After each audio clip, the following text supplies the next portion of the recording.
Bonjour à tous et bienvenue pour cette nouvelle vidéo de déballage de boîtes pour Horror Arkham, le JCE.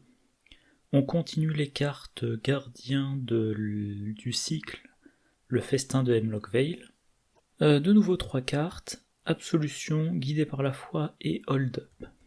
On commence par Absolution, un événement de niveau 0 qui coûte X, 2 icônes de volonté, ça peut être intéressant. Trait Sort et Béni, révéler 3 pions pris au hasard dans la réserve du chaos, de même que X pions supplémentaires. Pour chaque pion non symbole révélé, ajoute un pion béni à la réserve du chaos. Pour chaque pion béni révélé, soignez une horreur d'un investigateur ou d'un soutien allié dans votre lieu. Donc c'est un événement qui met des pions bénis dans le sac du chaos, ou qui fait du soin. Bon, on va voir le premier cas, les pions bénis. Ça je vais le mettre plus loin. Hop. Voilà. Donc mettre des pions bénis. On a, comme je le disais dans la vidéo précédente, chez les gardiens le Saint-Rosaire, qui est bien, pour mettre des pions bénis dans le sac du chaos. Réaction, après que vous avez réussi un test de volonté d'une carte traîtrise, inclinez le Saint-Rosaire, ajoutez 2 pions bénis à la réserve du chaos. Donc potentiellement une fois par round, 2 pions bénis dans la réserve du chaos. Sachant en plus que le Saint-Rosaire n'est pas unique, ça a dû m'arriver 1 ou 2 fois de faire un deck béni, d'en mettre 2 copies et chasseur de reliques pour pouvoir mettre les pions 4x4. En parlant de 4x4, 4x4, gardez la foi chez les survivants. Version de niveau 0, on a une version de niveau 2 dans cette boîte. Rapide, à jouer lors de n'importe quelle fenêtre d'action rapide, ajoutez 4 pions bénis à la réserve du chaos. 2 ressources, pas d'action, 4 pions bénis, cette carte est géniale. Toujours chez les survivants, on a l'esprit d'humanité, un soutien qui occupe un emplacement d'arcane. Action rapide, inclinez l'esprit d'humanité et subissez un dégât et une horreur, ajoutez 2 pions bénis à la réserve du chaos. Donc potentiellement une fois par round, 2 pions bénis, mais pardon, il faut avoir un endroit où mettre les dégâts et les horreurs. Au niveau 0, quand on commence sa campagne et que dès le premier scénario on va avoir une carte pour mettre des pions bénis dans le sac du chaos, on a tenté le sort. C'est gratuit, c'est rapide, jouable pendant n'importe quelle fenêtre d'action rapide. Ajoutez 3 pions maudits à la réserve du chaos, ensuite ajoutez 3 pions bénis à la réserve du chaos et piochez une carte. Voilà, ça c'est pour le premier aspect, ça met des pions bénis. Alors je parlerai tout à l'heure de la quantité de pions bénis que ça peut mettre. L'autre effet, c'est s'il y a plein de pions bénis dans la réserve du chaos, on peut en révéler, donc on révèle 3 pions plus X, donc si on paye 0, on révèle 3 pions, on peut mettre jusqu'à 3 pions bénis, ou révéler 3 pions bénis pour soigner 3 horreurs. Si par contre on a 10 pions bénis dans le sac du chaos et qu'on est prêt à payer, 3, 4, 8 ressources, on peut beaucoup soigner. Quand on parle de soins d'horreur, on pense bien évidemment à Caroline Fern. Et en plus... alors là il y a un doute. Après que l'un de vos effets de carte a soigné de l'horreur d'un investigateur ou d'un soutien allié, le contrôleur de la carte soignée gagne une ressource. Ça se déclenche une fois. Voilà, c'est ça. Comment ça se passe si on a plusieurs cibles ? Si on soigne plus d'une horreur depuis une seule carte, le contrôleur gagne qu'une seule ressource. Cependant, si vous soignez des horreurs de différentes cartes, on peut déclencher une fois pour chaque carte qui a été soignée. Ok. Donc si vous soignez par exemple les 3 alliés d'un joueur, il gagne 3 ressources. Si vous soignez 3 joueurs, chacun gagne une ressource. Voilà. Bien évidemment, carte qui met des pions bénis, ça fait penser à Bénédiction d'Isis. vous mettez plein de pions bénis dans le sac du chaos, et dès qu'un test dans votre lieu, ouais c'est ça, dans votre lieu, révèle 2 pions bénis, vous dites stop, le deuxième pion béni c'est un signe des anciens, et donc il n'y a pas à repiocher un pion derrière, on résout le signe des anciens, et à la fin du test, les 2 pions bénis retournent dans le sac du chaos. À noter, c'est un sort, voilà, Saletré sort, donc Marie Lambeau peut le mettre dans son deck, et elle peut l'attacher à Diana Espérance. Et donc une fois par round, vous dépensez un des secrets de Diana Espérance et vous résolvez les faits. Donc mettons que vous êtes prêt à dépenser 2 ressources, chaque round, 2 ressources, un secret, une action parce que c'est pas rapide, vous révélez 5 pions, 3 plus 2, et vous pouvez mettre potentiellement 5 pions bénis. Alors ça reste très très très potentiel. Châtiment lumineux, je sais plus pourquoi je l'avais mis là. Bon, ça vous fait du combat et ça bénéficie des pions bénis dans le sac du chaos. Donc oui, par exemple, vous pouvez jouer Absolution pour mettre des pions bénis, idéalement en 3. Puis ensuite avec Châtiment lumineux, vous scellez les 3, vous combattez avec plus 3 de valeur de compétence et vous infligez plus 3 dégâts. Alors la carte Altré béni, Père Mathéo peut l'utiliser. Il a aussi accès à Bénédiction d'Isis. Il a accès à Olive McBride pour la version de niveau 0 ou de niveau 2 qui est dans cette boîte, pour avoir les pions KO qui l'intéressent le plus. Soit pour mettre des pions bénis, soit pour faire du soin. Hop, le café de l'après-midi. Ouais, c'est ma 3e vidéo, j'ai la gorge un peu sèche. Maintenant, si on parle un petit peu de... Enfin, très très très rapidement, d'efficacité. On va payer un certain nombre de points, enfin un certain nombre de ressources. On va piocher, on dépense X ressources, on pioche 3 plus X pions. Chaque pion non symbole, donc chaque pion qui n'est pas un signe des anciens, un échec automatique, un crâne, une tablette, un pion cultiste, un pion chose ancienne, un pion tentacule, un pion béni, un pion maudit. Ah oui, et je n'ai pas joué aux confins de la Terre, mais il me semble, parce que j'ai un vague souvenir d'avoir vu le matériel, il y a des pions, je sais plus comment ça s'appelle, gel ou givre, enfin bref. Donc, pour chaque pion non symbole, on met un pion béni. Donc la question qui se pose, c'est combien il y a de pions avec un symbole par rapport à combien il y a de pions sans symbole, et quelles sont les probabilités de piocher un certain nombre de pions sans symbole. Alors j'en ai pris qu'un, ouais ça se voit bien, voilà. Le cercle brisé, mettons on joue en standard, on a ça initialement. Dans la mise en place du premier scénario, on rajoute 2 pions. 2 pions tablette ou 2 pions cultistes, je crois. Donc si j'ai bien calculé, ça veut dire qu'on a, au début de la campagne, on a 6 pions symboles sur 16. Ça fait un peu plus d'un tiers. Voilà. Donc, si on paye 0, on pioche 3 pions.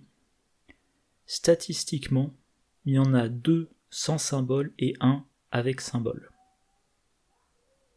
Statistiquement. Si on paye...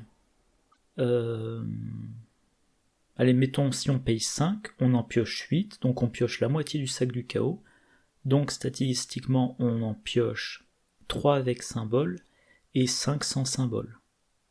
Donc si on paie 5, on en met 5. Ça reste des statistiques. Mais plus... Ah, les gamins qui gueulent. De façon plus fiable, voilà, j'ai sorti l'article Wikipédia, les combinaisons sans répétition. Donc quelle est l'idée ? Vous avez le calcul, le nombre de combinaisons. L'idée c'est que vous piochez des pions et vous vous demandez le nombre de façons différentes dont on peut piocher K pions parmi N. Ça me semblait clair il y a 5 minutes, mais là déjà je m'embrouille. Vous devez utiliser cette formule. Alors je vais pas m'avancer sur comment exactement, parce que encore une fois là je m'embrouille un peu, mais cette formule-là vous indiquera quelle est la probabilité de piocher, de piocher 3 des 10 pions sans symbole du sac de 16, combien la probabilité d'en piocher 4 si vous en piochez 4, etc. etc. Bref, vous essayez de comprendre comment appliquer la formule, vous prenez un tableur, vous mettez la bonne valeur de K, la bonne valeur de N. Moi, il faut que je révise les statistiques pour m'en servir. Mais en tout cas, c'est cette formule. Voilà. Voilà. Carte suivante. Guidé par la foi. Alors. Donc c'est un événement de niveau 0 qui coûte 2, trait, esprit et béni. Enquêter, vous avez le droit d'utiliser la volonté à la place de l'intelligence pour cette enquête. Avant de révéler des pions KO pour ce test, ajoutez 2 pions bénis à la réserve du KO. Si un pion béni ou signe des anciens est révélé lors de ce test, découvrez un indice supplémentaire dans votre lieu. Ah oui, ça ce sont les investigateurs qui ont plus de 2 en volonté et moins de 3 en intelligence. Il y en a un certain nombre. On voit que pour les gardiens, voilà, là, avec cette carte-là, on enquête avec une valeur de compétence de 4 au lieu d'une valeur de compétence de 1. Là, c'est 3 au lieu de 2, 3 au lieu de 2, 4 au lieu de 2, 4 au lieu de 2. Lui, il peut se reclasse, donc c'est 4 contre 2. Lui, il n'y a pas accès, elle n'y a pas accès, enfin voilà. Donc c'est assez avantageux. Voilà, Daniel Ariès, Nathaniel Cho, Sœur Marie aussi, c'est avantageuse, ouais, Samaras, lui aussi. La carte Altre Esprit. Ouais, c'est elle, Altre Esprit, donc dans un deck Nathaniel Cho. Je vais y arriver, on peut utiliser les gants de boxe. Après que vous avez vaincu un ennemi, inclinez les gants de boxe, cherche un événement esprit parmi les 6 cartes du dessus de votre deck et ajoutez-le à votre main, mélangez votre deck. Donc vous vainquez un ennemi, vous tutorez la carte qui vous permettra de trouver 1 ou 2 indices. Et le signe des anciens de Nathaniel Cho, c'est en cas de réussite lors d'une attaque, renvoyez dans votre main un événement de votre pile de défausse. Notamment, vous pouvez renvoyer le guidé par la foi. Donc c'est un événement qui permet à Nathaniel Cho d'enquêter efficacement. Et si vous jouez un deck Bénédiction d'Isis, vous pouvez faire de la récursion. Un événement qui trouve des indices en gardien, il y a ça. Voilà, les classiques preuves. À jouer après que vous avez vaincu un ennemi, découvre un indice dans votre lieu. Si c'est la version de niveau 1 et que cet ennemi a au moins 4 points de vie, c'est 2 indices. Scène de crime, 1 ou 2 indices, ça se joue en première action. Leçon retenue, rapide, à jouer après que vous avez subi des dégâts d'une attaque ennemie, découvrez 2 indices dans votre lieu. Voilà, et il y a aussi un peu de chargement à faire. Il y a aussi Grete Wagner. Après que vous avez vaincu un ennemi, inclinez Grete Wagner et infligez-lui un dégât, découvrez un indice dans votre lieu. Voilà. Donc guidé par la foi, ça vous simplifie généralement le test. Ah oui, ça ajoute 2 pions bénis à la réserve du chaos, donc en fait, c'est un peu un demi garder la foi. Hop, garder la foi, sans le. Garder la foi, ça vous coûte 2, c'est rapide, ça met 4 pions bénis. Là, ça coûte 2, c'est pas rapide, ça met 2 pions bénis, et ensuite on résout l'enquête. Et si on a un pion béni ou signe des anciens qui est révélé, c'est un indice supplémentaire dans le lieu. Voilà. Donc certes il faut faire le test, mais ça peut permettre en une action de trouver 2 indices. À noter, si vous faites votre test avec votre intelligence, par exemple vous mettez cette carte là dans un deck Joe Diamond, le fait de tester l'intelligence fait qu'on peut attribuer déduction au test, plus 1, et vous découvrez un indice supplémentaire en cas de réussite. Donc voilà un deck Joe Diamond qui jouerait sur les pions bénis. Il enquête avec son intelligence, il met 2 pions bénis, il attribue déduction, il teste à 5 contre la valeur occulte. S'il rate, il rate. S'il réussit, 2 indices. Si il... Alors je vais quand même vérifier un truc. Ouais, là j'ai un petit doute. Un indice supplémentaire. Il me semble qu'il y a une clarification dans une carte dont j'ai parlé il y a peu de temps. Si on vous parle d'un indice supplémentaire, je crois qu'il faut trouver un indice. Donc il faut réussir et piocher un de ces pions pour avoir le deuxième indice. Mais voilà, donc guidé par la foi plus déduction, ça peut être 3 indices en un test. Très bonne carte d'enquête pour un deck d'enquêteurs qui utilise les pions bénis, et comme la carte a le trait béni, et Mathéo. Voilà, Mathéo il enquête avec une valeur de compétence de 4 ou 3.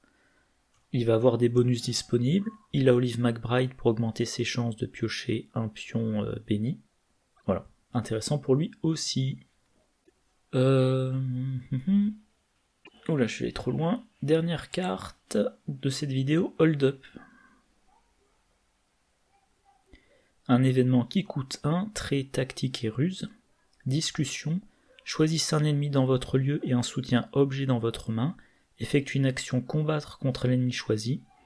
En cas de réussite, à la place d'infliger des dégâts, jouez le soutien choisi en réduisant son coût d'un nombre égal à chaque point de réussite. Alors, dans le cycle précédent, on avait le discours motivant pour jouer un soutien allié avec une réduction. Là, on a la possibilité de jouer un soutien avec une réduction variable en discutant. La carte a le trait tactique, on peut l'attacher à s'en tenir au plan. Et au permanent truand, vu qu'elle a le trait ruse. Bon. Alors attendez. Oui voilà, moi généralement sous s'en tenir au plan, je mets une copie de toujours sur ses gardes pour pouvoir jouer en une action jusqu'à 3 soutiens de ma main en réduisant de 1 le coût de chacun. Donc potentiellement en une action, je joue 3 cartes pour 3 ressources de moins. Là, je vais pouvoir pour une action jouer un objet, pas n'importe quel soutien, un objet, mais potentiellement je vais réduire son coût très largement. Sachant que les objets, alors là j'ai mis qui coûtent plus de 2 ressources. Les objets qui coûtent plus de 2 ressources, il y en a plein. Et vu qu'il s'agit d'effectuer un combat pour poser l'arme, pour poser l'objet, on peut regarder aussi quelles sont les armes qui coûtent plus de 2. Et pareil, il y en a plein. Notamment le Colt de Tony. Il coûte 3 normalement. Donc vous allez combattre. Vous allez jouer Hold Up pour une ressource.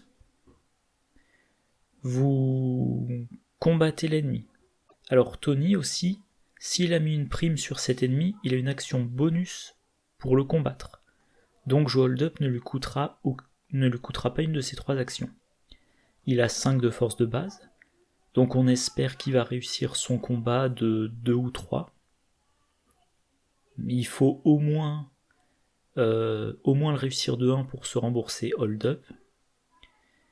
Et s'il y arrive, il peut jouer son Colt pour 3 ressources, voire moins. Après l'avoir joué, il peut jouer gratuitement l'autre exemplaire s'il l'a en main. Donc dans le cas idéal, dans un cas très très intéressant, l'ennemi entre en jeu, vous lui mettez une prime dessus. À votre tour, vous dites « je Discussion. Ah non, pardon, c'est une effet. Non, je disais une bêtise tout à l'heure. C'est une action de discussion. Donc, vous payez quand même votre action. Vous combattez, vous allez dire, mon ennemi qui est 3-3-3, je l'attaque à 5 plus un bonus, je l'attaque à 6 contre 3. J'ai un -1, je réussis donc de 2. Je joue mon Colt pour une seule ressource. 3-2. J'ai joué un Colt. En réaction, je joue le deuxième Colt, gratuitement, vu que c'est joué gratuitement. Sinon, il y a la Thompson 45. Elle coûte 6, c'est beaucoup. On est preneur des gains sur son coup. Ça peut être intéressant aussi pour le lance-flamme. Parce que... Oh là là, qu'est-ce qu'il gueule. Un truc intéressant, je le dis à chaque fois que je parle d'une carte qui fait faire une action de type discussion, il n'y a pas d'attaque d'opportunité quand on discute. Donc l'intérêt de cette carte, c'est tant que vous n'avez pas besoin d'une arme, vous ne jouez pas votre arme. Un ennemi arrive en jeu, vous dites, voilà, maintenant je joue mon arme. Il vous suffit de réussir l'action de combat, et vous jouez votre arme sans vous prendre d'attaque d'opportunité. Évidemment, si vous ratez l'action, vous mettez pas votre objet en jeu. Mais, vous dites, j'ai en main hold-up, j'ai en main une arme, vu que j'ai hold-up, je ne dépense pas l'action pour jouer mon arme tant que j'ai pas besoin de l'utiliser. Et quand il y a l'ennemi à combattre, là vous jouez hold-up pour mettre votre arme en jeu. Et pourquoi attendre le dernier moment pour jouer son arme ? Déjà, ça vous économise une action pour le moment. Et ça peut être parce que votre arme est gênante, parce qu'elle occupe trop d'emplacements de main. Je reviens sur la Thompson 45, elle prend 2 emplacements de main. Peut-être qu'actuellement vous avez une lampe torche en main. Quand vous allez jouer la Thompson 45, vous défausserez votre lampe torche, donc vous attendez le dernier moment. Le lance-flamme, ça fait aussi défausser ce qu'on a en emplacement de corps. Donc vous avez peut-être en jeu un sac à dos avec, contrebande pour doubler le nombre de provisions sur l'aventurier. Vous voulez d'abord jouer contrebande, là le sac à dos est défaussé, et ensuite vous mettez le lance-flamme. Évidemment, si une action de discussion, donc tenue élégante, la rend plus facile. Bien habillé peut vous donner un +4 pour bien la réussir. Si vous réussissez de 4, vous réduisez le coût de votre objet de 4. Réussir largement, là les cartes qui mentionnent X ou plus. La discussion s'intéresse toujours à Alessandra Zorzi. Et éventuellement, comme c'est une discussion contre un ennemi, raillerie, s'il s'agit d'un test de compétence sur ou contre une carte rencontre, y compris combattre, s'échapper ou discuter, raillerie gagne 2 icônes libres pour chaque trait choisi que possède cette carte rencontre. Donc moi je l'ai déjà mentionné plusieurs fois, les 2 premiers traits que je prends, c'est monstre et humanoïde. Vous discutez contre un humanoïde, vous attribuez raillerie, vous avez un +3. Ça augmente vos chances de réussir largement, et donc d'avoir une bonne réduction sur votre objet. Comme la carte à ruse, on peut la jouer dans un deck Rita Yang, par exemple pour faire entrer en jeu l'arc décoré. Et là l'idée, c'est que Rita Yang, son truc c'est l'évasion, donc il est possible de faire une campagne, notamment en solo, en se disant je vais échapper un maximum d'ennemis pour pas me donner trop de mal pour les vaincre, mais à un moment donné il y aura un ennemi que j'aurai besoin de vaincre. Comme elle a 5 de base d'agilité, j'envisage de lui faire ces quelques combats avec l'arc décoré, comme c'est le combat à 7, et elle fait les dégâts 3 par 3, mais l'arc décoré, je ne veux pas le mettre tant que j'en ai pas besoin. Encore une fois, notamment parce qu'il prend les 2 emplacements de main, et que si vous jouez en solo, comme elle n'a que 2 en intelligence, elle aura besoin probablement d'un outil d'enquête comme le vieux porte-clés. Vous êtes en solo, tant que vous pouvez gérer tous les ennemis avec des évasions, vous mettez pas votre arme en jeu, et quand vous en avez besoin, vous la mettez en jeu. Voilà, j'avais oublié de faire mon onglet de musique. Voilà. Et c'est tout ce que j'avais à dire. Pour le moment, je fais généralement des vidéos qui font 30 minutes. Donc le petit récapitulatif, Absolution, à vous de voir si vous avez envie de vous casser la tête à déterminer mathématiquement quel est le X idéal dans votre situation à un moment donné de la partie, mais c'est un peu le garder la foi des gardiens, c'est une très bonne carte. Guidé par la foi, si vous faites un deck béni qui enquête, c'est génial, c'est à la fois de la mise de pions bénis dans le sac du chaos et du gain de bonus grâce aux pions bénis. Et Hold Up, une carte que moi je vois surtout pour du solo, toujours dans cette logique, quand je suis en solo, il est possible que pendant toute une partie, je n'ai besoin d'utiliser mon arme qu'une fois, ou peut-être 2 fois, alors que ma lampe torche ou mes outils de cambriolage, etc., j'en aurais besoin tous les tours. Donc, je garde mon arme en main et j'ai une carte qui me permet de la sortir au dernier moment. Voilà, c'est tout pour cette partie. Enfin, pour cette vidéo, je veux dire. Prochaine vidéo, les 3 dernières cartes de niveau 0 des gardiens. Alors cette vidéo, normalement, elle sort, si j'ai le temps de faire le montage, elle sort le 27, prochaine vidéo le 29. Moi d'ici là, je vous souhaite une bonne journée, une bonne soirée, de bonnes parties, et je vous dis à la prochaine. Au revoir.